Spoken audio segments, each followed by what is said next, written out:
আলহামদুলিল্লাহ আমাদের parents stock তৈরি করার জন্য একটা ব্যাচের ব্রুডিং শেষ করলাম এবং আজকে আরেকটা ব্যাচের বাচ্চা বের হবে। তো এর জন্য আমাদের ব্রুডারটাকে রেডি করতে হচ্ছে। তাই আমরা ব্রুডারটাকে রেডি করলাম। আমাদের পুরনো যে ব্রুডার ছিল, দেশি মুরগির যে ব্রুডার ছিল সেটাকে। দেখতে পাচ্ছেন কি চমৎকার, কি সুন্দর সাইজের আমাদের বাচ্চা বের হচ্ছে ইউরোপিয়ান হোয়াইট জায়ান্ট কটনিক্স কোয়েলের। তো এত বাচ্চা আমরা রাখবো কোথায়? তাই আমাদের পুরনো পরিত্যক্ত যে ব্রুডারগুলো আছে সেগুলোকে আবার সচল করতে হচ্ছে।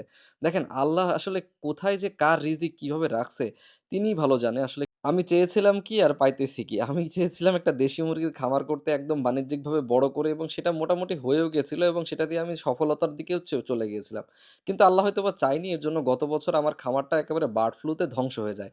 তারপরে এই ব্রুডারগুলা দেখতে পাচ্ছেন একেবারে পরিত্যক্ত হয়ে এমন একটা অবস্থা ইঁদুরের বাসা আর পুরা জঙ্গল অবস্থায় পড়েছিল। এগুলাকে একেবারে ছাপও করিনি, কোনো পরিষ্কারও করিনি। মন মেজাজ এতটাই খারাপ ছিল।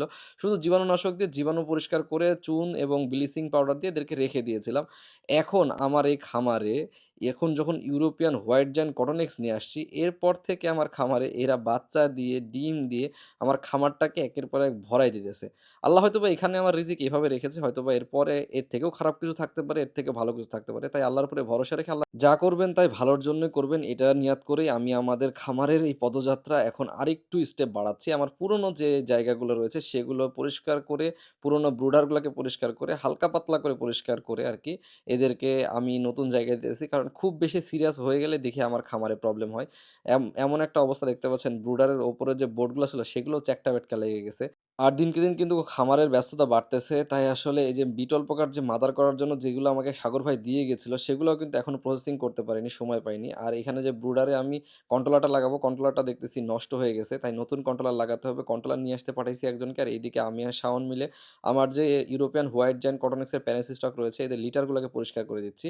আর আমার যে খাবারের পাত্র লাগানোর পরে কি যে একটা উপকার হইছে এটা কাউকে বুঝাইতে পারব না।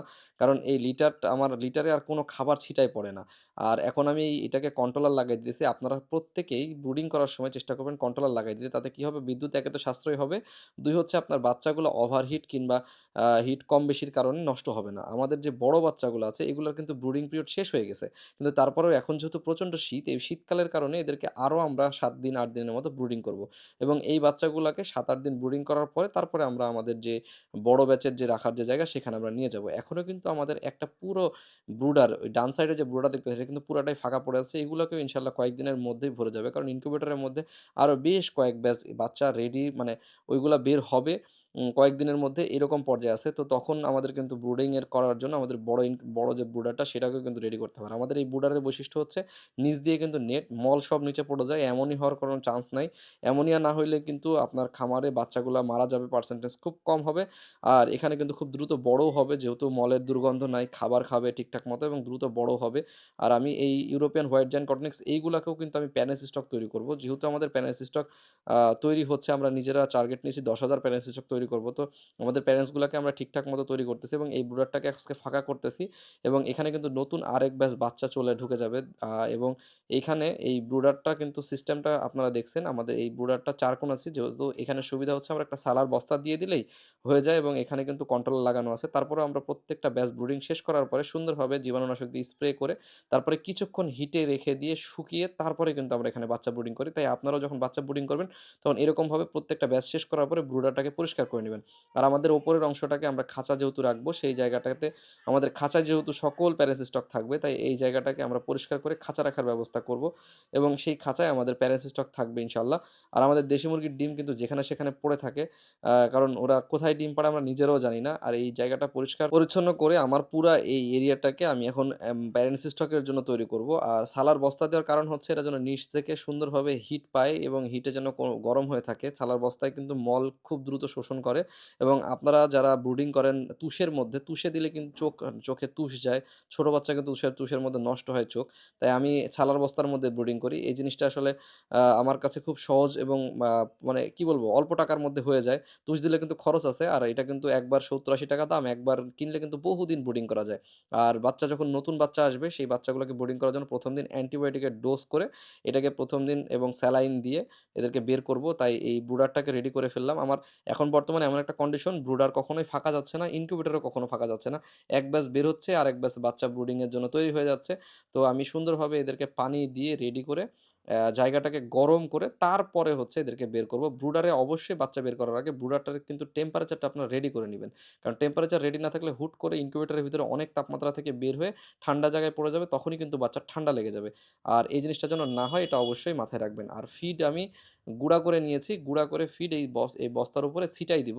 যেন ওরা অল্প, অল্প করে টুকরায়, টুকরায় খায়া অভ্যাস হয়। আগামী দিনে হচ্ছে আমরা এটা ওদেরকে যখন ওরা একটু খাওয়া শিখবে তখন হচ্ছে এদেরকে আমি ব্রয়লার স্টার্টার দিব। যেহেতু এই পাখিগুলা একটু ওজনে বেশি হয় তাই এদেরকে সোনালি স্টার্টার বা ওই ধরনের কোনো স্টার্টার দিব না। এরা সাইজে যেহেতু বড়, ইউরোপিয়ান হোয়াইট জায়ান্ট কটনিক্স কিন্তু অনেক ওজন হয়। তো এর জন্য আসলে এদেরকে ব্রয়লার স্টার্টার দিয়েই এদেরকে আমরা প্রায় ১৫ থেকে ২০ দিন পুরা একেবারে ব্রয়লার স্টার্টার দেই। তারপরে যদি আমরা প্যারেন্টস স্টক করি সেক্ষেত্রে তারপরে গিয়ে আমরা চিন্তাভাবনা করি ওদের বডি ওয়েটের উপর ডিপেন্ড করে তখন আমরা লেয়ার, লেয়ার 1 বা লেয়ার টাইপের কোনো খাবার দেওয়া শুরু করি। আর আমার এবার এই ব্যাচের বাচ্চাগুলা মেক্সিমাম সাদা হইছে। আর সাদা বাচ্চা দেখতে কিন্তু খুব সুন্দর লাগে। আপনাদের কেমন লাগে সাদা কোয়েলের বাচ্চা? এটা কিন্তু অবশ্যই কমেন্ট করে জানাতে ভুলবেন না। এবং আপনি কোন জেলা থেকে আমাদের এই ভিডিওটি দেখছেন এটা কিন্তু জানিয়ে যেতে ভুলবেন না। আমি রাজশাহীর ছেলে। আমি রাজশাহী থেকে মোহাম্মদ ইনজামুল হক টিপু। আপনাদেরকে আমার এই খামারের পদযাত্রার মধ্যে ভুল ত্রুটি এবং সবকিছু মাঝে মধ্যে দেখানোর চেষ্টা করি। এবং এই দেখতে পাচ্ছেন এই বাচ্চাগুলার কিন্তু যে টেম্পারেচার এগুলো কিন্তু সেট হয়ে গেছে এখানে আমার কন্ট্রোলারে। তারপরে কিন্তু আমি এদেরকে বের করে দিয়ে ছেড়ে দিয়েছি। নতুবা কিন্তু এখানে দিলে ওদের ঠান্ডা লেগে যাওয়ার একটা চান্স আছে। তাই এদেরকে ছেড়ে দিলাম এবং এখানে ওরা আস্তে, আস্তে ঠোকায়, ঠোকায় খাওয়া শিখবে। পানির মধ্যে কিন্তু অবশ্যই পানির পাত্রের মধ্যে মার্বেল দিয়ে দিবেন এবং ছোট খাপড়িওয়ালা যে পাত্রগুলা পাওয়া যায় সেগুলা নিবেন। মার্বেল না দিলে কি হবে? ওরা কিন্তু পানিতে গোসল করবে। আর যদি গোসল করে ফেলে একবার তাহলে ওই বাচ্চা বাঁচানো খুব কঠিন হয়ে যায়। ঠান্ডা লেগে যায় বাচ্চার। তো বাচ্চা যেন কোনোভাবেই পানিতে গোসল না করতে পারে এজন্য পানির পাত্রের মধ্যে মার্বেল দিয়ে দিবেন। আর কন্ট্রোলার লাগিয়ে দিবেন প্রত্যেকটা জায়গাতে এবং কন্ট্রোলারের টেম্পারেচার সেট করে দিবেন। আমি ১ম দিন মোটামুটি ৩৬ ডিগ্রি দিয়ে রাখি। তারপরের দিন ৩৫ এবং আস্তে, আস্তে টেম্পারেচার কমাই।